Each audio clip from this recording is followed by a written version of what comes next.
বন্দনাবন্তে মঙ্গলক। নমো তচ্ছ ভগবতো অরহতো সম্মা সম্বুদ্ধস্স। জগৎপূজ্য মহাকারণিক তথাগত সম্যক সম্বুদ্ধ শ্রীচরণে কৃতজ্ঞ প্রণাম নিবেদন করে প্রজ্ঞাপারমিতে অংশগ্রহণকারী সকল উপাসক উপাসিকাগণের নিরোগ দীর্ঘায়ু সুখী জীবন তথা জ্ঞান বিমণ্ডিত জীবন কামনায় শুরু করতে চলেছি আজকের বিভঙ্গ আলোচনা ক্লাস।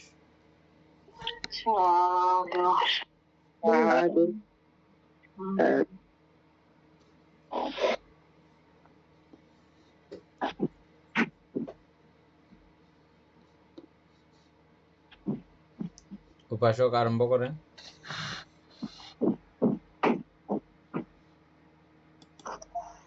বান্তে 40 নম্বর পেজে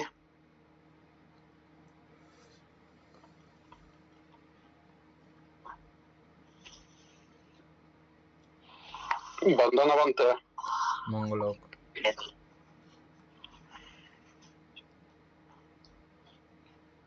পরামর্শ বিকৃত মত বা মিথ্যা দৃষ্টি।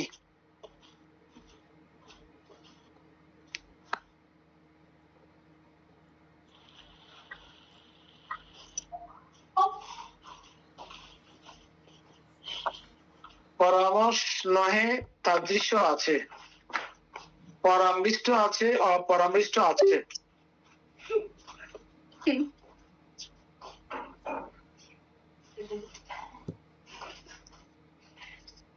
এখানে হচ্ছে মিথ্যা দৃষ্টি আছে, মিথ্যা দৃষ্টি নাই। মিথ্যা দৃষ্টি পরামৃষ্ট আছে, অপরামৃষ্ট আছে। পরামর্শ আর পরামৃষ্টের মধ্যে কি পার্থক্য? এখানে সেম তো নাকি? পরামর্শ মানে হচ্ছে যে শিলাবদ্ধ পরামর্শ পড়ছিলাম না আমরা আগে। হ্যাঁ, মিথ্যা দৃষ্টি বুঝছি, সেটা ঠিক আছে। পরামৃষ্ট বুঝছি। পরামৃষ্ট আর পরামর্শ এগুলো বেশ কম না, একই কথা তো। না, একই কথা না, ওই যে আগের মতো আর কি। আমরা আগে একবার বলছিলাম না মঙ্গলক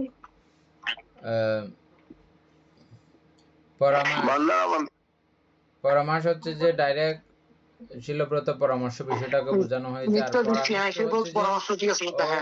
আর মিথ্যা দৃষ্টিতে জড়িয়ে গেছে এখন পরামৃষ্ট। আচ্ছা,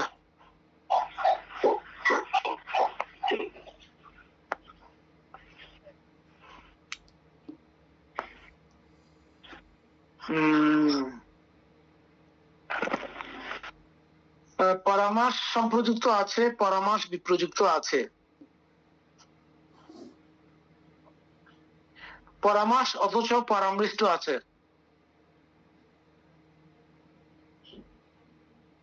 পরামর্শ অথচ পরামৃষ্ট আছে। মিথ্যা দৃষ্টি কিন্তু এখানে পরামৃষ্ট করছে বলতে, এটা কি আমরা আগে একবার মানে জড়িয়ে গেছে, এটাই করছিলাম না?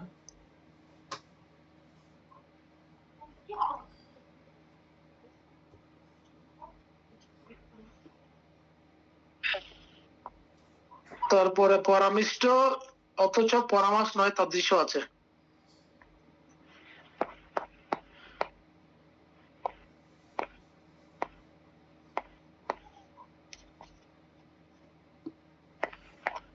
প্রথমটা থেকে দেখি একটু।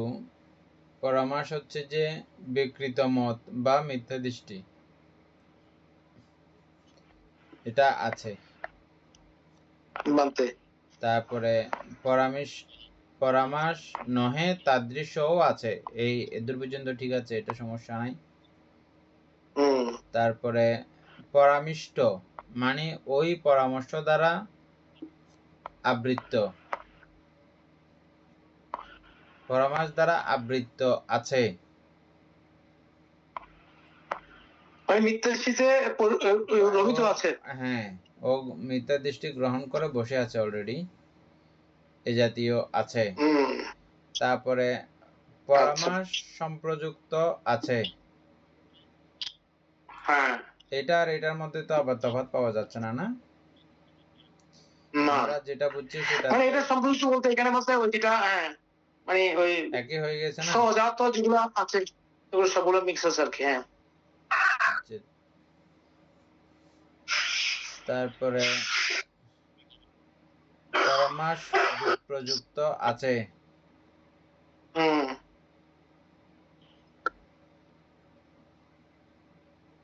সুপ্রিয় বাবু আসছে?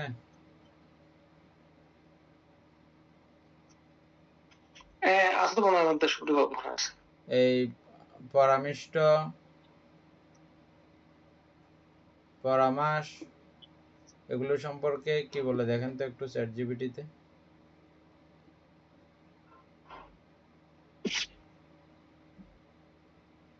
এই জায়গাটা পুরা ইয়া করে দেখেন, সার্চ করে দেখেন। আমরা এর পরেরটা পড়ি। পরামাস অথচ পরামৃষ্ট।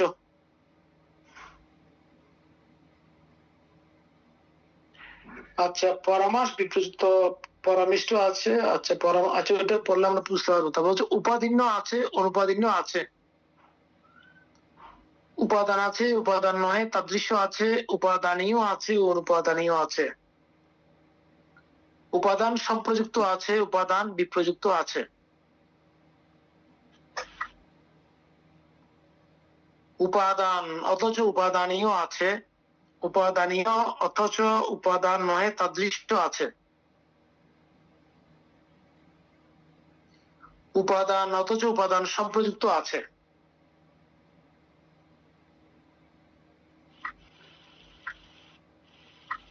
উপাদান সম্প্রযুক্ত অথচ উপাদান নয় তাদৃশ্য আছে। উপাদান বিপ্রযুক্ত, উপাদানীয় আছে, উপাদান বিপ্রযুক্ত, অনুপাদানীয় আছে। এগুলো মতো অনেক গভীর বিষয় সবগুলো। ওই দিন যেটা আপনি বলছিলেন এগুলো তো ক্লেশ আছে, ক্লেশ নয় তাদৃশ্য আছে, সংক্লেশিক আছে, অসংক্লেশিক আছে।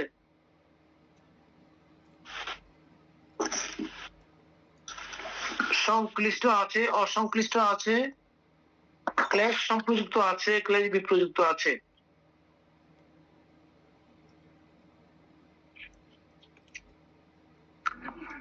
ক্লেশ অথচ সংক্লেশিক আছে। মানে এটা আর ওইটা এরকম হচ্ছে আর কি। কেন আমরা সংক্লেশিক বলতে কি বুঝছি? মানে ক্লেশ যুক্ত আছেই তো। হ্যাঁ, তাহলে ওইখানে ওইরকম হবে আর কি। পরামৃষ্টটা ওইরকম হবে। আপনি যেটা বলছেন সেটা হবে। হ্যাঁ, সব মানে প্রত্যেকটা পয়েন্ট মিলতেছে না আর কি। কিছু কিছু পয়েন্ট মিলতে, একটা দুইটা পয়েন্ট বানতে এমনি পরামৃষ্ট হচ্ছে যে ইয়ে আর কি, একটা ভুল ধারণা অর্থাৎ ভ্রান্ত বিশ্বাস। মানে ওই ভুল অর্থাৎ আঁকড়ে ধরা আর কি, বা শিলাবত পরামর্শ এভাবে বোঝাচ্ছে আর কি পরামৃষ্ট মানে। এটা তো ঠিক আছে। এখন একটা ঠিক আছে, এর প্রথম লাইনটা ঠিক আছে। প্রথম লাইনটা হচ্ছে যে মিথ্যাদৃষ্টি নামক সংস্কার তো আছে, এটা আমরা জানি। মিথ্যাদৃষ্টি উৎপন্ন হওয়ার সময়, মিথ্যাদৃষ্টি চিত্ত উৎপন্ন হওয়ার সময় যেই যেই চৈতসিক সেখানে কাজ করেছে ওগুলো সবগুলোকে এই পরামর্শ পরামাস চৈতসিক বা পরামাস সম্প্রযুক্ত চৈতসিক এগুলো সব। তারপরে হ্যাঁ, এখানে বিশেষভাবে বৌদ্ধ অভিধর্ম এবং দর্শনে পরামাস এবং পরমিষ্ট শব্দ দুটি মূলত ভুল ধারণা বা ভ্রান্ত বিশ্বাসের সাথে সম্পর্কিত শব্দ। এই শব্দ দুটি এক অপরের কার্যকরণ সূত্রে যুক্ত। পরামাস বা আঁকড়ে ধরা বা ভ্রান্ত বিশ্বাস। পরামাস শব্দের আবিধানিক অর্থ হলো স্পর্শ করা বা আঁকড়ে ধরা, কিন্তু দার্শনিক অর্থে এটি হলো মিথ্যা মতবাদ বা ভুল বিশ্বাসকে সত্য মনে করে দৃঢ়ভাবে ধরে রাখা। স্বরূপ এটি মূলত এক প্রকার দৃষ্টি বা ভুল দৃষ্টিভঙ্গি। প্রধান উদাহরণ বৌদ্ধ ধর্মের শিলব্রত পরামাস অত্যন্ত পরিচিত। এর অর্থ হলো কেবল বাহ্যিক নিয়ম নীতি, আচার অনুষ্ঠান বা কঠোর তপচার্য মাধ্যমেই মুক্তি পাওয়া সম্ভব বলে বিশ্বাস করা। কাজ এটি মানুষকে সত্য পথ থেকে বিচ্যুত করে এবং মনে করে যে অলৌকিক কিছু বা অন্ধসংস্কারই তাকে দুঃখ থেকে মুক্তি দেবে। আর পরামিষ্ট যা যা আঁকড়ে ধরা হয়েছে, পরামিষ্ট হচ্ছে যা আঁকড়ে ধরা হয়েছে। পরামিষ্ট হলো সেই বিষয় বা বস্তুকে পরামর্শের মাধ্যমে আঁকড়ে ধরা হয়, অর্থাৎ এটি পরাহাসের কর্ম বা ফল স্বরূপ। আপনার মনের যে ভুল বিশ্বাস সেটা হচ্ছে পরামাস, সেই বিশ্বাসের বিষয়বস্তুটি হলো পরামিষ্ট। পরামাসের বিষয়বস্তুটি হলো পরামিষ্ট। ব্যাখ্যা: যখন কোনো ব্যক্তি একটি ভুল নিয়ম পালন করে, যেমন কুকুরের মতো আচরণ করে, মুক্তি পাওয়া বা কেবল গঙ্গা স্নানে পাপ ধুয়ে ফেলা, এটা কুসংস্কার আর কি, তখন সেই ভুল নিয়ম বা পদ্ধতি হলো পরামিষ্ট। ঠিক আছে, এটা ওইটাই। এটা তো আমরা আগে বলছি, এটা তো প্রত্যেকটা সব পয়েন্ট গুলো তারপরে আসা নাই, আমরা তো ওই দুইটা তো বলছিও। প্রথম পয়েন্ট পরামাস আছে, মানে পরামাস সম্প্রযুক্ত চৈতসিক আছে, তারপর পরামাস নাই এমন চৈতসিকও আছে। উপরের লাইন শেষ, আর কোনো ঝামেলা নাই। দ্বিতীয় লাইনে হচ্ছে যে পরামিষ্ট, মানে যে পরামিষ্ট হয়েছে যে ব্যক্তি, মিথ্যা দৃষ্টি ওরকম ব্যক্তিও আছে। তো ওই পরামাস দ্বারা সম্প্রযুক্ত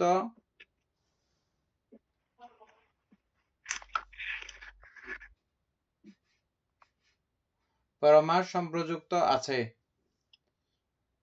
পরামিষ্ট আছে, মানে যে পরামিষ্ট মানে যে ও মিথ্যা দৃষ্টি দ্বারা আক্রান্ত হয়ে গেছে ওই ব্যক্তি। আবার পরামাস আছে বললে ওই আবার উপরের লাইনে চলে গেছে, উপরের প্রথমটার মতো সেম। তাহলে ওটা আর এটার মধ্যে আবার তো আর তফাৎ নাই, এক নাম্বারের মধ্যে আবার মানে ঘুরিয়ে পিছিয়ে একই বানতে কথাটা আর কি। তারপরে পরামাস বিপ্রযুক্ত আছে, তাহলে পরামাস বিপ্রযুক্ত আছে ওই আবার ওই দ্বিতীয় জায়গাতে যেটা আছে পরামাস নহে তার দৃশ্য ওটার সঙ্গে আবার ওই চিত্তের দিক দিয়ে চিন্তা করলে এইভাবেই আর কি বানতে। সম্প্রযুক্ত বিপ্রযুক্ত বানতে পরামাস অথচ পরামিষ্ট আছে।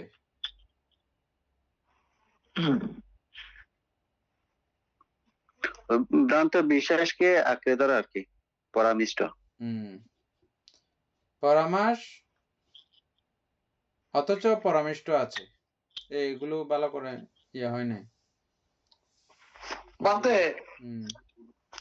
এখন এখানে যেটা আমি মানে বুঝার চেষ্টা করছি সেটা হচ্ছে কি, পরামাস আছে তার মানে এখানে বলা হচ্ছে মিথ্যা দৃষ্টি আছে, মিথ্যা দৃষ্টির নাইও আছে। আর বলা হচ্ছে পরামিষ্ট আছে, অপরামিষ্ট আছে, যারা মিথ্যা দৃষ্টি সম্পন্ন লোকও আছে, এরকম হতে পারে। মিথ্যা দৃষ্টি মানে মিথ্যা দৃষ্টিতে জড়িয়ে পড়ে সম্পূর্ণ সরাসরি মিথ্যা দৃষ্টির মধ্যে লোক আছে, এরকম লোকও আছে, এরকম লোকও আছে।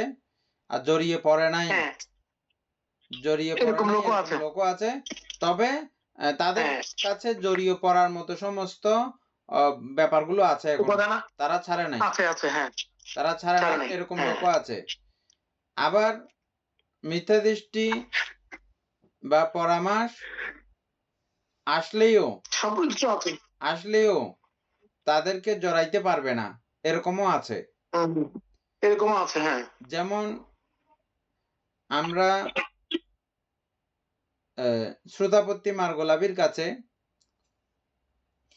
এই জাতীয় অনেক কার্যক্রম দেখতেছি, তাদের মনে উৎপন্ন হয় কিন্তু বাচনিক এবং কায়িক ভাবে উৎপন্ন হয় না, এবং মনে উৎপন্ন হইলেও যতটা উৎপন্ন হইলে, যে পরিমাণ উৎপন্ন হইলে চারিও পায়ের দরজা ওভারটেক করতে পারে বা চারিও পায়ে যেতে পারে, ওই পর্যন্ত উৎপন্ন হয় না।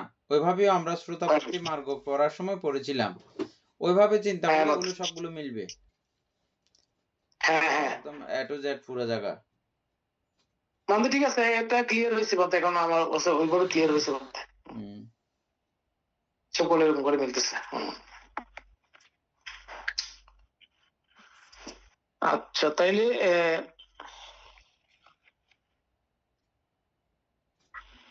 আমরা কোথায় ক্লেশটাও সেম, উপাদানও সেম। একটা পড়বো নাকি চলে যাবো? হ্যাঁ, এরপর একটা চলে যান। সুপ্রিয় বাবু বুঝতেছেন?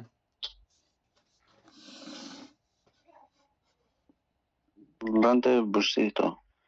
ঠিক আছে।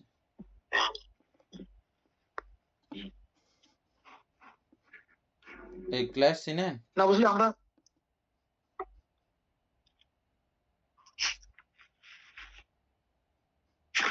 কি বলছেন? ওই সুপ্রিয় বাবুকে বলছি যে ক্লাস চিনছে কিনা। আচ্ছা, ক্লেশ ক্লাস এই 10 প্রকার আছে। হ্যাঁ, তারপরে উপক্লেশও আছে বোধহয় 10 প্রকার। আপনি এখন এটা চার্জ করলে সুকুমার বাবুর কাছে মনেই আছে বোধহয়। ক্লাস মনে আছে সুকুমার বাবু?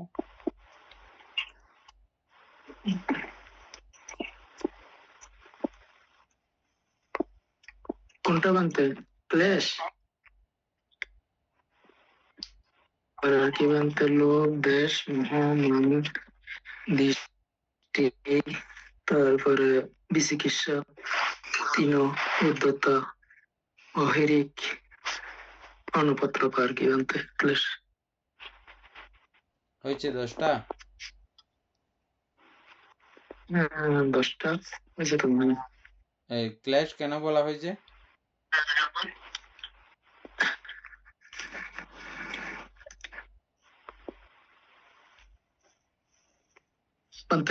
ক্লাস কেন নাম দেওয়া হয়েছে? যে মনকে কলুষিত করে বা মলিন করে বানতে আর কি। ক্লিষ্ট করে বলেই ক্লাস। তারপরে উপক্লেশ আছে 10টা। উপাসক সুপ্রিয় বাবু, এগুলো আমরা আগে পড়ছি, আপনি একটু করে উপক্লাস এখানে 16টা দিছে। 16টা।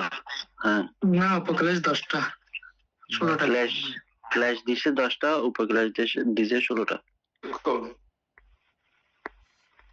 আচ্ছা, পরে দেখেন তো 16টা। হ্যাঁ, এটা আবার বললে ও ঠিক করে দেবে, বলে উপক্লাস 16টা না, উপক্লাস 10টা, তুমি বোধহয় ভুল বলতেছ। এটা বললে ও ঠিক করবে আবার। হ্যাঁ, আমার মনে হয় ঠিক করে দেবে এরকম করে। হ্যাঁ, এখানে লিখছে উপক্লেশ হলো সে মানসিক কলুষতা বা যা প্রধান ক্লেশগুলো থেকে উৎপন্ন। ওটা বলে দেখেন। উপক্লেশ মনে হয় বলে আপনি ভুল হচ্ছে, দেখেন উপক্লেশ মনে হয় 10টা।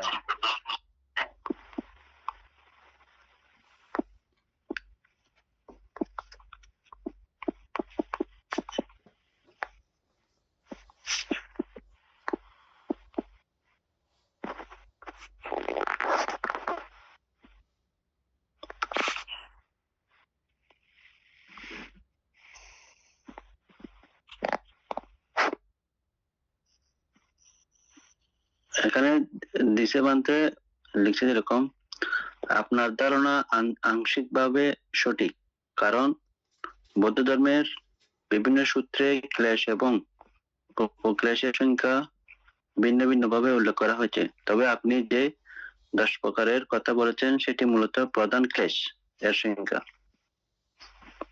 প্রধান ক্লেশ। আচ্ছা, তারপর উপক্লেশের সংখ্যা বললে তারপর মানে তার কথা ঠিক রাখতেছে না। হ্যাঁ, আচ্ছা 16টা পড়ে দেখেন দেখি।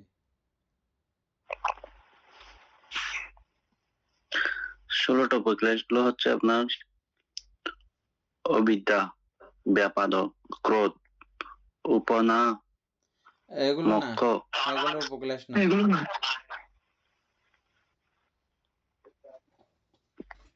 তারপর এখানে ক্লেশ দিছে যে লোভ, দেশ, মোহ, মান, দৃষ্টি, বিচিকিৎসা, 3 উদ্ধত্ত, অহিরিক, অনপত্রপা, এটা এগুলো হচ্ছে যে ডাইরেক্ট সরাসরি ক্ল্যাশ। ক্লাস, এগুলো ক্লাস। উপক্লাস আবাদগুলো কি? উপক্লাসে লিখছে যে অবিদ্যা, ব্যাপাদ, ক্রোধ, উপনাহ, মক্ষ, পলাশ, ইস্পা, মচ্চরীয়, মায়া। আমার থেকে তো আসছে উপক্লাস 10 প্রকার গুলো, যে নিমিত মার্সিজ আসছে তো, এমনি বইও আছে এগুলো 10 প্রকার গুলো।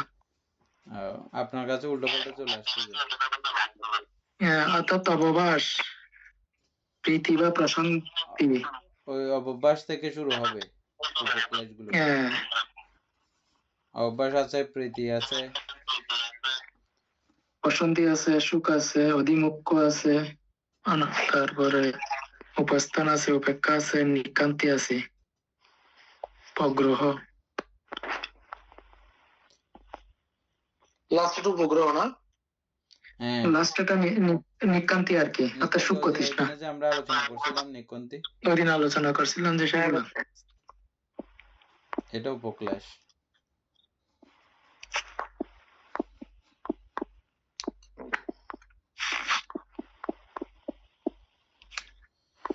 আচ্ছা যাই হোক, তাইলে আমরা ক্লাসের পরের থেকে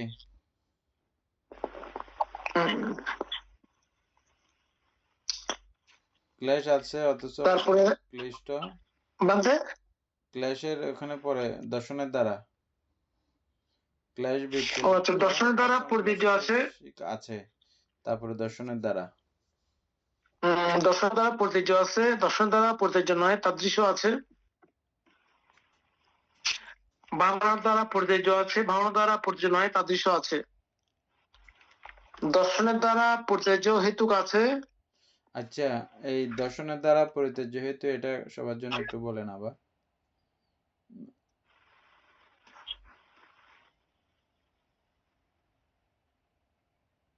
দর্শনের দ্বারা প্রযোজ্য হেতু বলতে বলতে এখানে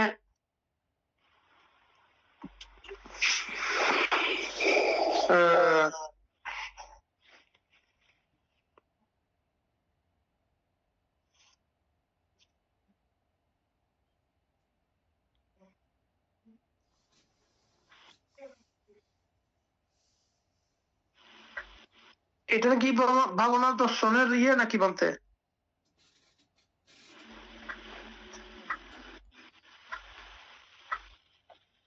ভাবনা দর্শনের একটু করে সুপ্রিয় বাবু চ্যাট জিপিটি দেখেন, আর আমরা আলোচনা করতেছি।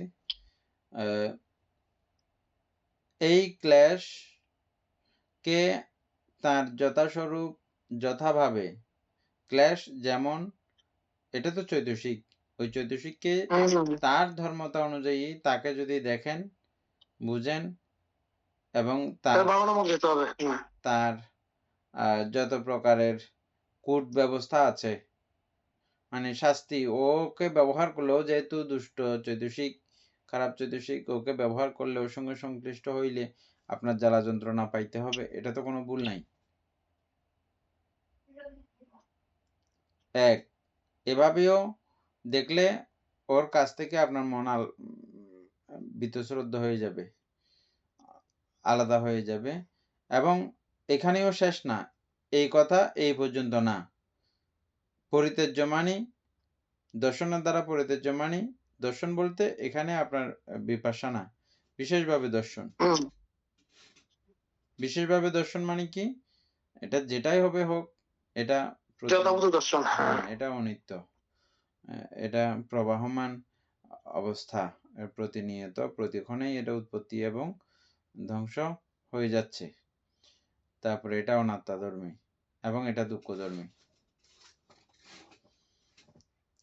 এবার আমি কি দেখতাম বুঝতে পারি না, আর কোনো জায়গা নিতে পারে না, ভালো হিসাবেও জায়গা নেয় না, আর খারাপ হিসাবেও জায়গা নেয় না, ও স্থান দখল করতে আর পারে না চিত্তের মধ্যে।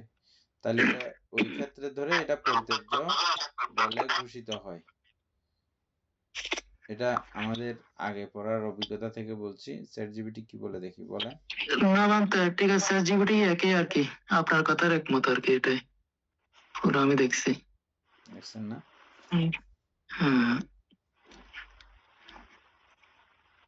বাকিগুলো তাহলে একটা মানে অর্থাৎ পঞ্চস্কন্ধকে উপলব্ধি করে, মানে অনিত্য জ্ঞানে, অনাত্ম জ্ঞানে, দুঃখ জ্ঞানে দেখে মার্গ জ্ঞানে প্রবেশ করা আর কি, এভাবে দর্শনের দ্বারা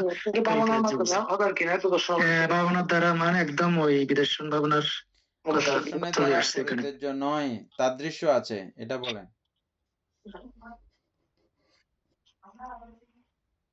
এখানে কুশলের কথা আসছে তো বলতে, ওখানে দর্শনের দ্বারা যেহেতু পরিত্যাজ্য নাই, সেগুলো মানে তাদের যে কুশলের দিক দিয়ে আসবে আর কি, মানে যেগুলো মানে অর্থাৎ ওই একদম প্রজ্ঞা জ্ঞানে যেগুলো আমি দেখবো, সেগুলো আমি পরিত্যাজ্য করবো না আর কি।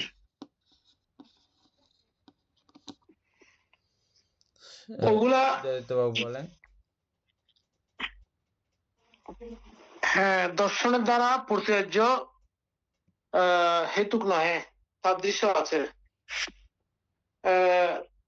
ওইখানে আমরা ইয়েতে অনিত্য দুঃখ অনাত্মা আলম্বনের সব ধর্মকে যদি জানা হয়, কিছু কিছু বিষয় পরিত্যাজ্য হবে না। কোনগুলো পরিত্যাজ্য হবে না? যেগুলা অলোক অদেশ অমোহগুলা, এগুলো তো ওইটা না মানতে আচ্ছা, এখানে ক্লেশ হতে হবে। আচ্ছা, ক্লেশ হতে হবে, হ্যাঁ। অর্থাৎ এটার উত্তর হচ্ছে যে আমরা এটা থেকে মুক্ত প্রমুক্ত হয়ে গেলেও একেবারে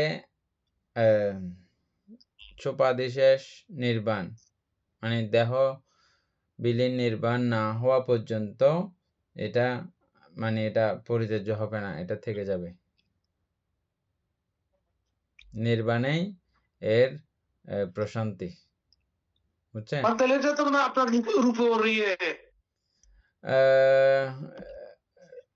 রূপ অর্থাৎ এটা এই ক্লেশগুলো, এই ক্লিষ্ট অবস্থাগুলো, যন্ত্রণাগুলো, এগুলো থাকে, এগুলো হ্যাঁ মন দিয়ে আমরা যতটা গ্রহণ করি, যেমন করে না, কিন্তু না করলেও এটা কিন্তু আপনি ধ্যান করেন আর দর্শন করেন, যাই করেন না কেন, এটা শেষ হবে না, এটা একমাত্র নিবৃত্তিতেই শেষ। যদি সব পদ্ধতি নিবৃত্তি শেষ হয়, তাহলে বলতে এটা অবশ্যই মানে ওই মানে রূপ সঙ্গত আর কি, যেটা রূপের মাধ্যমে আমরা মানসিক ভাবে এটা হয় আর কি। হ্যাঁ, সেটাই বাছাবাছি করলে বের হয়ে যাবে। এখনো ক্লাসগুলো আপনি বেছে কোনটা কিভাবে আপনার চিন্তা জায়গা নিচ্ছে না, হ্যাঁ, আবার দর্শন করার মাধ্যমেও দূর হয় নাই বা একেবারে প্রহীন হয় নাই, আছে,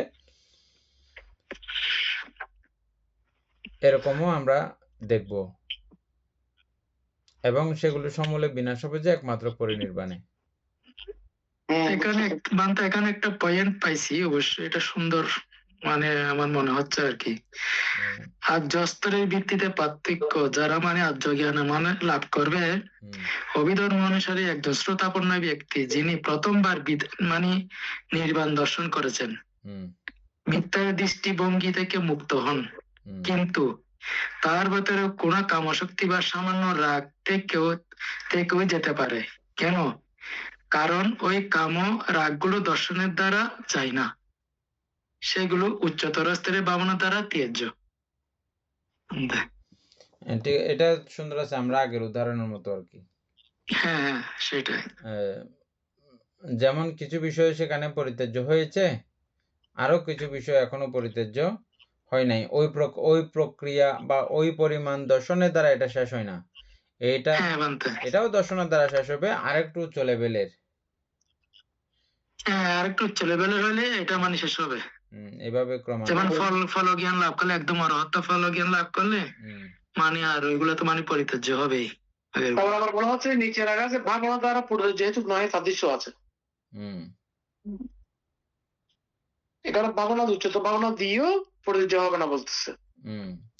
ওই যে এটা হচ্ছে যে একদম অরহতের কথাটা মিলাইলে অরহতের কথা মানে একদম পরেও মানে অরহতের লাস্ট যেগুলো আমাদের রূপ সম্প্রযুক্ত দুঃখ যেগুলো থেকে যায়, ক্লেশ, হ্যাঁ এটা আলোচনা করছি, হ্যাঁ ওইটাই। এটা একদম পুরোটা পড়ে ফেলে নেবে।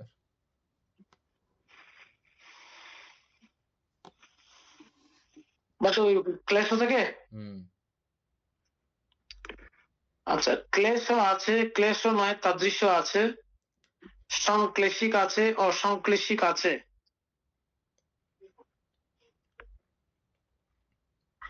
সংক্লিষ্ট আছে, অসংক্লিষ্ট আছে। ক্লেশ সম্প্রযুক্ত আছে, ক্লেশ বিপ্রযুক্ত আছে। ক্লেশ অথচ সংক্লেশিক আছে, সংক্লেশিক অথচ ক্লেশ নয় তাদৃশ্য আছে। ক্লেশ অথচ সংক্লিষ্ট আছে, সংক্লিষ্ট অথচ ক্লেশ নয় তাদৃশ্য আছে। ক্লেশ অথচ ক্লেশ সম্প্রযুক্ত আছে, ক্লেশ সম্প্রযুক্ত অথচ ক্লেশ নয় তাদৃশ্য আছে। ক্লেশ বিপ্রযুক্ত সংক্লেশিক আছে, ক্লেশ বিপ্রযুক্ত অসংক্লেশিক আছে।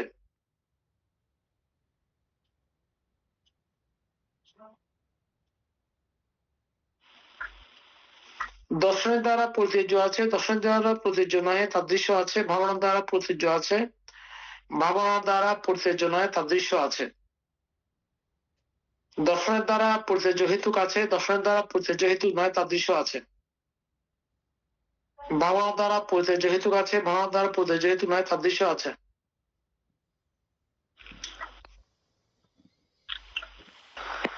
মানে এগুলা কি আমি বুঝতেছি না কেন, মানে এগুলা কি অরহতের কি থাকবে না কি থাকবে না এগুলো বলতেছে।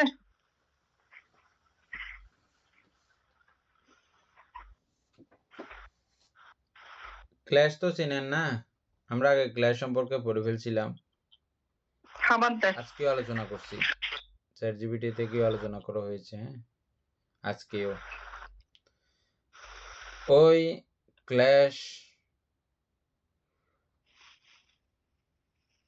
ক্লেশচিত্ত যখন উৎপন্ন হয়, উৎপন্ন হওয়ার সঙ্গে যেই চৈতসিকগুলো তখন কাজ করেছে প্রত্যেকে কিন্তু ওই ক্লেশ নাম ধারণ করতে পারে না এককভাবে, কিন্তু ক্লেশ চিত্তের সঙ্গে যখনই এটা যুক্ত হয়ে যায়, যেমন আমরা এদেরকে প্রকীর্ণ চৈতসিক হিসেবে জেনেছি, আমরা এদেরকে সর্বচিত্ত সাধারণ চৈতসিক হিসেবে জেনেছি, যখন এই ক্লেশ অবস্থার সঙ্গে সংযুক্ত হয়ে যায় তখন সবগুলোকে একসঙ্গে বলা হয় ক্লেশ সম্প্রযুক্ত ধর্ম। ওই ক্লেশ সম্প্রযুক্ত ধর্ম নিয়েই এখানে যাবতীয় কথাগুলো, এটা কার কাছে আছে, কখন আছে, কিভাবে আছে, কার কাছে গেলে কতটা নাই, অরহত হইলে কিছু কিছু বিষয় একেবারে পরিনির্বাণেই শুধু শেষ হচ্ছে, এর আগ পর্যন্তও থেকে যাচ্ছে, এরকম অনেক বিষয় একই জায়গার মধ্যে ক্লেশ নিয়ে সবগুলো আছে। আর পরের বিষয় যেটা আছে এটা প্রত্যেক ব্যাপারের সঙ্গে যুক্ত হবে, উপাদিন্যর সঙ্গেও যুক্ত হবে, তারপরে পরামৃষ্টের সঙ্গেও যুক্ত হবে সেম কথাগুলো, তারপরে এর আগে আরো কি ছিল যে উপাসক নিবারণের সঙ্গে যুক্ত হবে, যোগনীয়ের সঙ্গে যুক্ত হবে, একই কথা, ঔগর সঙ্গে যুক্ত হবে, তারপর গ্রন্থের সঙ্গে যুক্ত হবে, সংযোজনের সঙ্গেও যুক্ত হবে সেম কথা, তারপরে আসব সঙ্গেও যুক্ত হবে সেম কথা, তারপরে আরো কি আছে, এগুলো সবগুলো ওই বিপাকও ছিল বলতে, হ্যাঁ সবগুলো এভাবে যুক্ত হবে আর কি। এখন বুঝছেন? আবার দেখুন ক্লিয়ার হয়েছে। ক্লিয়ার হবার কথা না, আর এগুলো না হওয়ার পেছনে কারণ হচ্ছে যে প্রথম থেকে আপনারা প্রশ্ন করেন, আমি বারবার বলছিলাম একদম যখন শুরু থেকে এটা চলছিল তখন থেকে এভাবে যদি প্রশ্ন করে করে আসতেন প্রত্যেকটা জায়গায়, আমরা প্রয়োজন আরো সময় নিতাম, হ্যাঁ তখন আরো এগুলো ক্লিয়ার হইতো। পরিষ্কার হইতো। এখন এমনি আমি বলছি, তবে আরো বারবার শুনলে আরো পরিষ্কার হয়ে যাবে। তবে আমি আপনাকে কিভাবে সরাসরি বলে ফেলতেছি, আমিও বুঝি না, 2-3 বার পড়ছি যে বুঝছেন। এখন এটা কি আমার এত পরিষ্কার হওয়ার কারণ হচ্ছে যে এই অর্থ সংগ্রহ বারবার ওদের সঙ্গে পড়তে গিয়ে আলোচনা করতে গিয়ে পরিষ্কার হচ্ছে যে, বুঝছেন। তো সেজন্য আপনি কাজের ফাঁকে সময়ের সুযোগে ওই ক্লাসগুলো দেখে ফেলবেন, আবার 1 থেকে শুরু করে ক্লাসগুলো দেখে ফেলবেন। এই ইয়ার ক্লাসগুলো, পূর্ণপারমের ক্লাসগুলো, এটা একটা সুবিধা হয়েছে, বুঝছেন। ওখানে দেখে ফেললে আস্তে আস্তে আস্তে করে তারপরে এটাও আরো মজা লাগবে, ওখানে দেখলে এটা আরো মজা লাগবে। তারপরে আপনাদেরকে অনেক ধন্যবাদ যে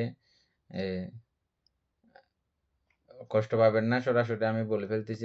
আপনি বুঝতেছেন না যে এটা আমি সরাসরি বলে ফেলতেছি না, তো এটা দিয়ে কষ্ট পাবেন না। কষ্ট পাওয়ার না বলতে আমার ভালো লাগে, আমি কষ্ট না, এগুলা শুনতেছি বলে অনেক কিছুর সাথে আমি বুঝতেছি মোটামুটি। দুর্লভ এই বর্তমান সময়ের জন্য, এটা দুর্লভ। আপনাদের সকলের পুণ্য প্রক্রিয়ায় এটা শুরু হয়েছে। আপনাদের সকলের পুণ্যাপ্লুত চেতনার প্রেক্ষিতে আমি আজকে মহাপুণ্য করার মহা সুযোগ লাভ করেছি। তো সেজন্য এটা সম্ভব হয়েছে। না বুঝলেও যে এখানে যে এভাবে সম্পৃক্ত রয়েছেন, এটা কোনো চারটিখানি কথা না।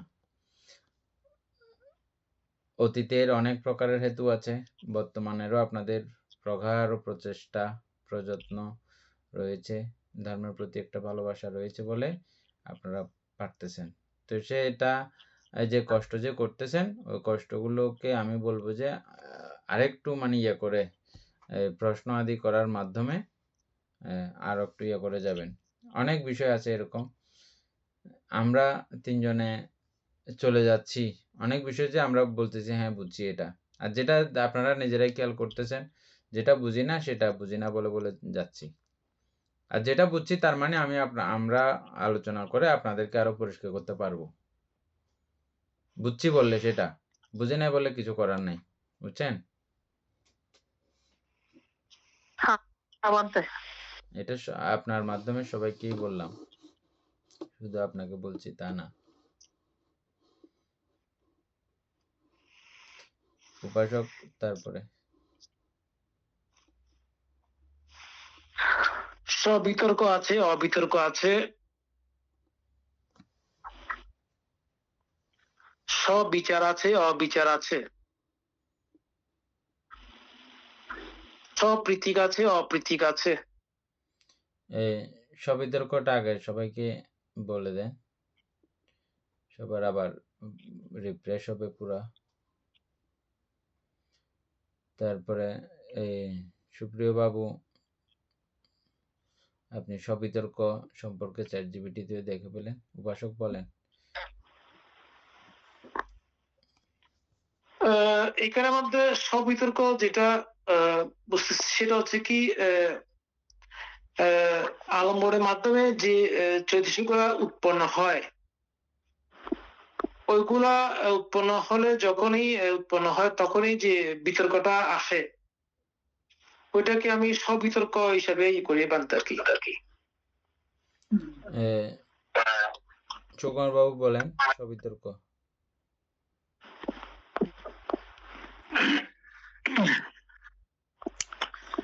এখন তো আমরা তো অভিধর্ম অর্থ সংগ্রহের মধ্যে বিতর্ক পড়ছি, এটা এখান থেকে তাতে যাওয়ার কি, অর্থাৎ এমনি তো বিতর্ক তো চিন্তা, তো চিন্তা অর্থাৎ ওই আলম্বনের মাধ্যমে আর কি চিত্তকে আরোহণ করার অর্থাৎ বিতর্কের কাছে আর কি।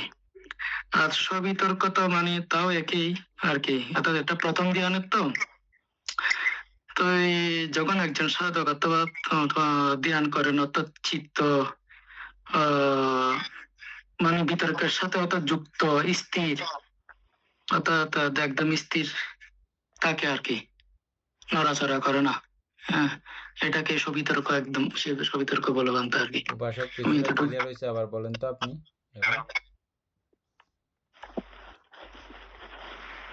বলতে আমি ওই বিস্তারিত বলি, আমি যেটা বলছিলাম সেটা হচ্ছে যে বিতর্ক উৎপন্ন হয় আলমের মাধ্যমে, ওই বিতর্কটাকে মানে ওই বিতর্কটার এটা জানা, তাই হচ্ছে সব বিতর্ক। সুকুমার বাবুর কথা থেকে বলি, হ্যাঁ। এটা কি শুধুমাত্র প্রথম ধ্যানের চিত্ততেই শুধু সব এই বিতর্কটা আছে, নাকি অন্য জায়গাতেও আছে? না বানতে এমনি তো বিতর্ক প্রথম ধ্যানের মধ্যে আছে, আর কোন কিন্তু জায়গায় নেই? দ্বিতীয় যে হ্যাঁ না আছে, সব জায়গায় আছে। আর কোন কোন জায়গায় আছে? হ্যাঁ আর কোন কোন জায়গায় আছে? মানে একদম বানতে পঞ্চম ধ্যান পর্যন্ত অবশ্যই থাকবে আর কি। এর নিচে নিচে কোনো জায়গায় নেই? নিচেও থাকবে অবশ্যই। এমনি তো বিতর্কের কাজ, অর্থাৎ ধ্যানে গেলে তখন বিতর্কের কাজ শুরু হয় বেশিরভাগ। এর এর আগে একদম স্থির হয়, আর আর নড়াচড়া না, এর আগে কোনো কাজ একদম স্থির। হ্যাঁ এর আগে কোনো কাজ নাই? না বানতে এর আগে তো অবশ্যই কাজ আছে, কাজ না থাকলে প্রথম ধ্যান উন্নত হতে পারবে না। ধ্যান ছাড়া এমনি অন্য চিত্তে সবসময় এটা আমাদের কাছে বিতর্ক থাকে, অবশ্যই থাকবে বানতে আর কি। ভালো মন্দ নিয়ে সবসময় এটা থাকে। বিতর্ক হচ্ছে যে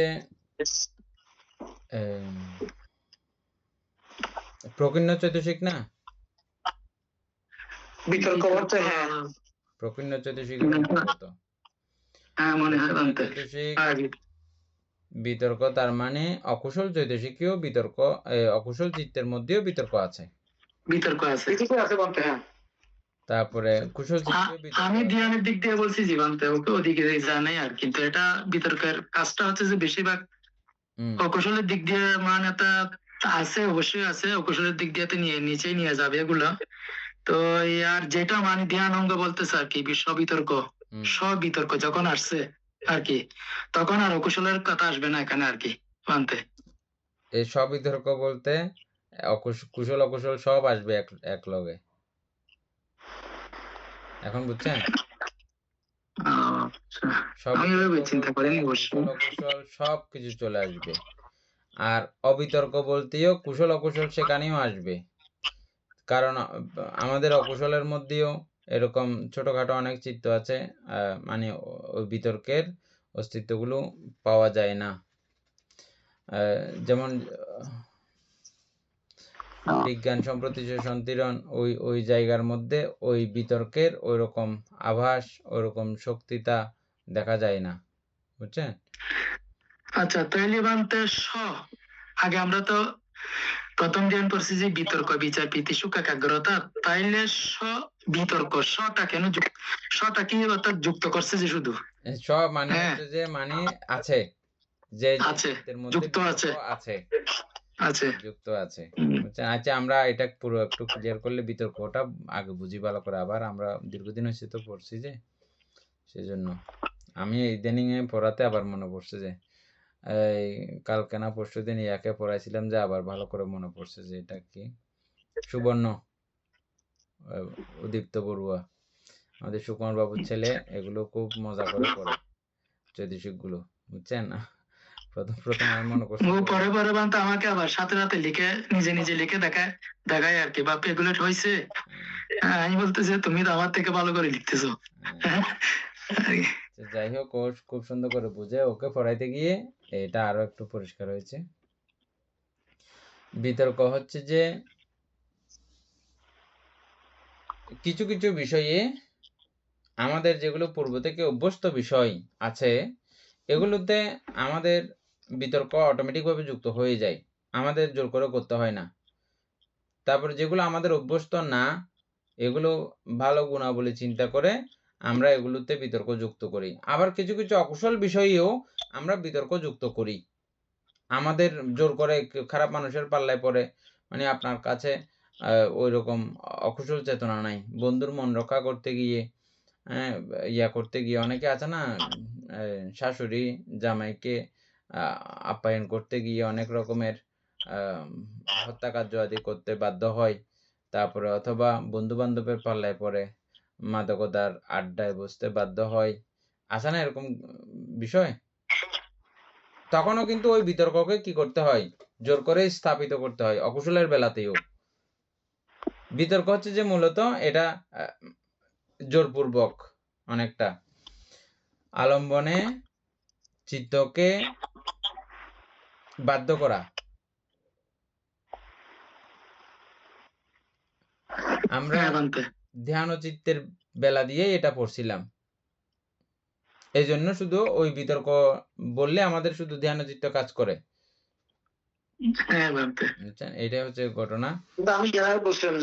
গাছের মধ্যে আরোহণ করাই দেওয়া কাকে? চিত্তকে। ওই গাছের ঢাল হচ্ছে যে আলম্বন, ওই আলম্বনের মধ্যে ঝুলাই দেওয়া, ওই আলম্বনের মধ্যে আটকাই দেওয়া। আটকাই দেওয়ার কাজ যে করতেছে, একটা মনে করেন বাঁদরকে ধরে গাছের ঢালে ঝুলাই দিছে, আটকাই দিছে। আটকাই দেওয়ার কাজটা যে করে ও হচ্ছে যে বিতর্ক। চিত্ত বিতর্ক না, যে ঝুলে থাকছে ও বিতর্ক না, যে আটকাই দেওয়ার চেষ্টা করতেছে ওই অবস্থাটার নাম হচ্ছে বিতর্ক।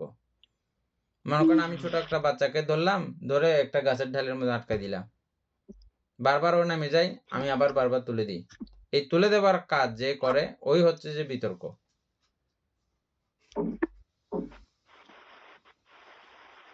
এবং এর পরবর্তীতে বিচারের একটা উদাহরণ দেওয়া হয়েছিল। এক হাতে ধরে রাখবে ওই বিতর্কের বিষয়টা, তারপরে ভিতরে ঘর্ষণ করবে, চকচকে করবে, পরিষ্কার করবে, যত রকমের ইয়া আছে এগুলো পরিষ্কার করতে করতে ও ভিতরে চকচকা করবে, বা ঘুরে ঘুরে বারবার দেখার কার্যাদি সম্পাদন করবে, বিচার করবে জিনিসটা কি কেমন এগুলো হচ্ছে বিচারের কাজ। তাহলে বিতর্ক হচ্ছে যে মূলত আলম্বনে আরোহণ করাই দেওয়ার কাজ যে করে ওই অবস্থাটাই হচ্ছে যে বিতর্ক। চিত্তকে আলম্বনে আরোহণ করাই দেওয়ার কাজ যে করে, যে অবস্থাটাই করে, এটাও চিত্তই প্রকান্তরে, ওটাও চিত্ত, যে এই কাজটা করতেছে ওটাও কিন্তু চিত্ত। বান্তে এখানে একটা উদাহরণ দিয়েছে একদম সহজ ভাবে, লিখছে যে বিতর্কের একটু উপমা দিয়েছে, যেমন ঘন্টা বাজাতে প্রথম আঘাত করা, ঘন্টা বাজতে প্রথম যে আঘাত করা হয় ওইটাই বিতর্ক। মানে প্রথম যেভাবে চিন্তা করা হয় আর কি, চিত্তকে আঘাত করে বসানো।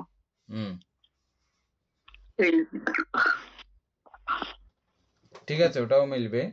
চিত্তকে আঘাত করে বসিয়ে তারপর ওই যে বৌ করে আওয়াজ করবে, আওয়াজের মধ্যে ইয়া করে রাখা, মন চিত্ত স্থির করে রাখা। এটা এরপরে ক করে একটা আওয়াজ করে না ঘন্টার মধ্যে বাড়ি মারলে, ওই আওয়াজের মধ্যে মনস্থির করে রাখা বা ওই শব্দের প্রতি মনোযোগ করে রাখা, এটা খুব সুন্দর উদাহরণ। ঠিক আছে,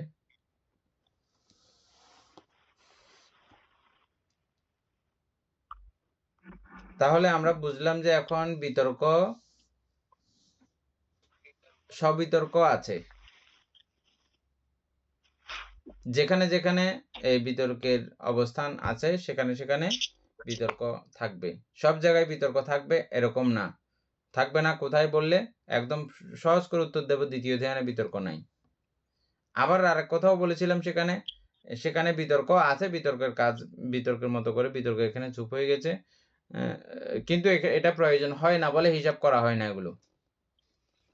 ওইভাবে আমরা বলছিলাম সুপ্তভাবে বিতর্কের কার্যক্রম সাধিত হয়ে বিতর্ক এগুলো ঠিক থাকে। আর যদি নাই বলি তাহলে তো চিত্ত চঞ্চল হয়ে যাইতো, বিতর্কের অস্তিত্ব এখান থেকে শেষ হয়ে গেছে বললে তাহলে আমরা চিত্তকে চঞ্চল হিসেবেই দেখতে পাইতাম। জয়িতবাবু বুঝছেন? সেইভাবে একেবারে পঞ্চম ধ্যান পর্যন্ত এই বিতর্কের অস্তিত্ব এভাবে সুপ্তভাবে থেকে যায়, এমনি নর্মালি গণাগণি হিসাব করাকরি হয় না। অকুশল চিত্তের মধ্যেও বিতর্ক বিরাজমান, কুশল চিত্তের মধ্যেও বিতর্ক বিরাজমান। আর এই এটাকে প্রকীর্ণ চৈতসিকে আনার অর্থ হচ্ছে যে ও যখন যে যার সঙ্গে জুটবে তাকেই সহযোগিতা করতে পারে, করে। এটা সব দিকে যায়। প্রকীর্ণ মানি সেটা যেখানে সুযোগ হয় সেখানে যায়। সবটাই, সবগুলা 6টা গুলা আবৃত্তি করেন তো সুকুমার বাবু।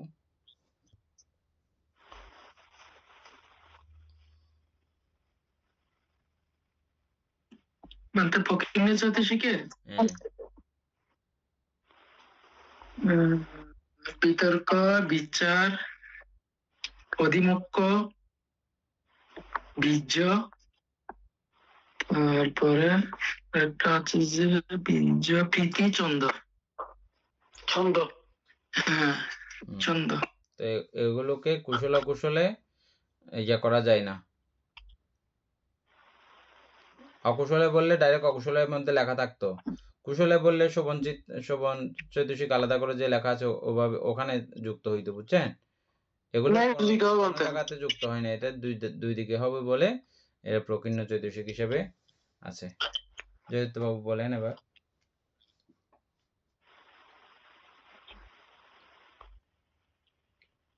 বলতে আমি আসলে প্রথমে যেটা বলছিলাম, আমি ধ্যান ও চিত্ত হিসেবে নয়, জানার যেটা মানে বোঝার জন্য চাইছিলাম কিন্তু বুঝতে পারিনি, সেটা হচ্ছে কি আমাদের এমনি আমরা যে দৈনন্দিন জীবনে আমাদের যে আমলগুলো উৎপন্ন হয়, যেগুলোর মাধ্যমে আমরা ভালো মন্দ বিচার করে আমরা কোনো সিদ্ধান্ত নিই অনেক সময়, তাই না? আমি ওই দৃষ্টিকোণ ওই বিতর্কের কথা বলছিলাম। তো আমি এখানে এটা ধ্যানের বিষয় এখানে টাই নেই, সে কারণে আমি এভাবে আর বুঝিয়ে বলতে পারি। এখন এইখানে যে বিতর্কটা এটা আসলে আমি যেটা বলছি এটা এই দিক দিয়ে হচ্ছে না আপনাদের, ঠিক আছে? কারণ আমরা তো আসলে পড়তেছি অভিধর্ম। আপনি যেটা বলছেন সেটাও সেই দৃষ্টিকোণের থেকে ঠিক আছে। আমাদের বাঙালিয়া কথায় আমরা যেটা ওইটা বলতেছি বলতে, হ্যাঁ আমরা বিতর্ক বলি না, বিতর্ক নগরীশ বেশি, হ্যাঁ তর্ক বিতর্ক বলি আর কি, আমি ওই দৃষ্টিকোণ বলছিলাম। হ্যাঁ, বিতর্কের সঙ্গেও এটার এত যে ডিফারেন্স আছে তেমন কিন্তু না, না ডিফারেন্স না তেমন নাই। হ্যাঁ ঠিক আছে, এটাও আমি তর্ক বিতর্ক করার মাধ্যমে অকুশল ওখানে করার সময়ও আমি ওই মুহূর্তে অকুশলটাকে বড় করে মনে করেছি, না না আজ জামাই এসে গরম মধ্যে এখন ইতারে নখাবাইলি তারা বদনাম, হ্যাঁ এটা ওর সঙ্গে ওইটার সঙ্গে বিতর্ক করতে করতে ও শেষ পর্যন্ত এটা করে। মানে এটা বিতর্ক মানে এটা সরাসরি যে চিত্তের সঙ্গে একেবারে ইয়া হয়ে থাকে এরকম না, এটা একটু প্রেসার ক্রিয়েট করে উৎপন্ন করাইতে হয়।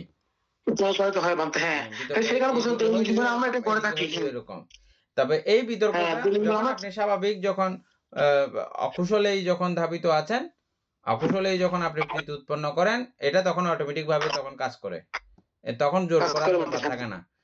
অকুশল চলতেছে, অকুশলের জায়গা হঠাৎ কুশল করা শুরু করছেন, তখন এই বিতর্কের প্রয়োজন হবে। উল্টা দিকে টান দিলে তখন বিতর্কের প্রয়োজনীয়তা আসবে, নাইলে অবশ্যই দৈনন্দিন জীবনে বলতে আমাদের এটা সবসময় আমরা করে থাকি সবাই কম বেশি। রনি বড়ুয়া বুঝতেছেন? আমি সেই জন্য বলতেছি বিতর্ক তো সবসময় সব মুহূর্তেই হয়, ওইটাই বলতেছি। আমিও বুঝছি ওইটা,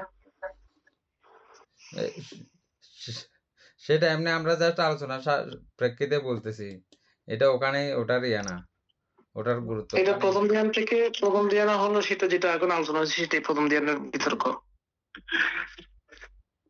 আর একটু মানে গভীর করে ফেলতে হবে বিষয়টা, ওইটা গভীর বিষয়, হ্যাঁ গভীর এবং সূক্ষ্ম বিষয়গুলো। যাই হোক, আমি বাংলাদেশ ক্লাসেও প্রায় সময় বলি, অনেককেই দেখেছি আমি, ওরা কচুল্লতি চলতে চলতে ক্লাস করতেছে, তো অনেকদিন পরে জিজ্ঞেস করলে যারা আমার খুব ক্লোজ আছে আর কি, তারা অনেকে কচুল্লতি চলতে চলতে ক্লাস করছে, তো কিছু একটা জিজ্ঞেস করছি কিছুই পারতেছে না, ওইটা যেগুলো একদম খুব সহজ বিষয়ে ইয়ে করছি, এগুলো পারতেছে না, আর কোনো প্রকারেও কিচ্ছু লাভ উন্নতি কিছু হয় নাই। তো অমুক দিন কি করছেন বলছে আমি একদিনও ক্লাস মিস দিই নাই।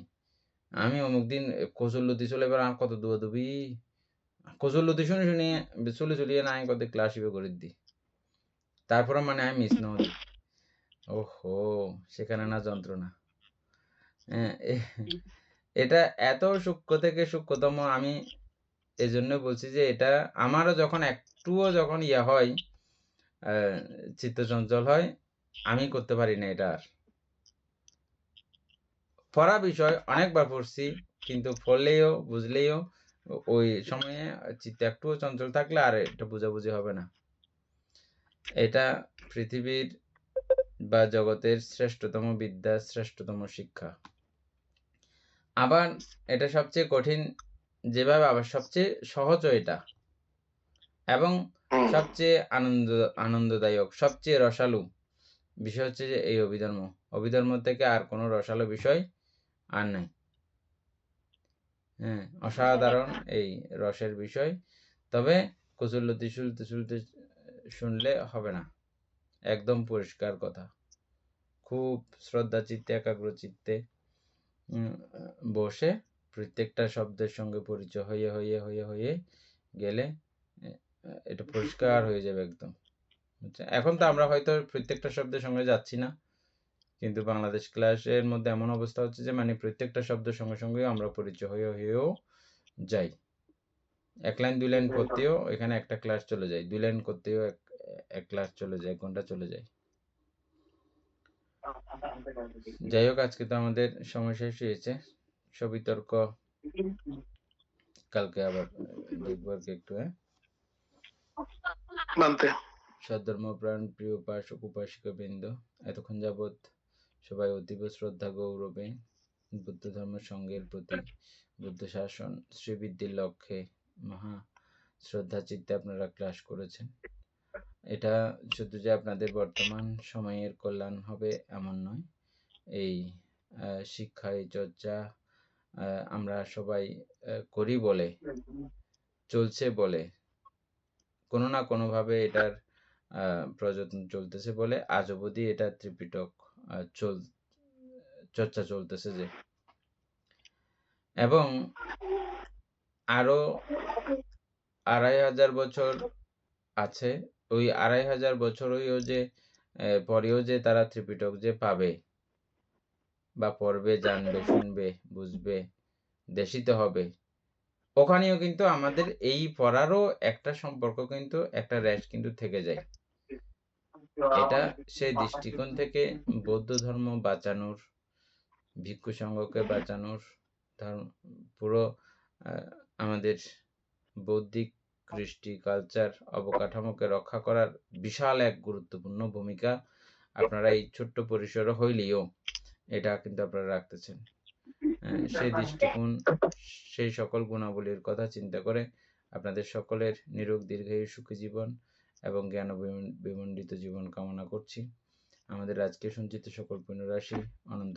চক্রবর্তী সত্যগণকে দান করছি গুরুবান্ধবীকে দান করছি মাতা পিতাগণকে দান করছি এবং এই পুণ্যের কাছে আমরা প্রত্যেকে প্রার্থনা করব নির্বাণ লাভ অবধি অসৎ ব্যক্তি মূর্খ ব্যক্তি পাপ মিত্রের সংসর্গ লাভ না করে সদা সর্বদা জ্ঞানদর্শী কল্যাণ মিত্রের সান্নিধ্য সংসর্গ লাভ করতে সক্ষম হই এইরূপ সাধু কামনা পোষণ করে আজকের মতো ক্লাস এখানেই সমাপ্ত করছি সাধু সাধু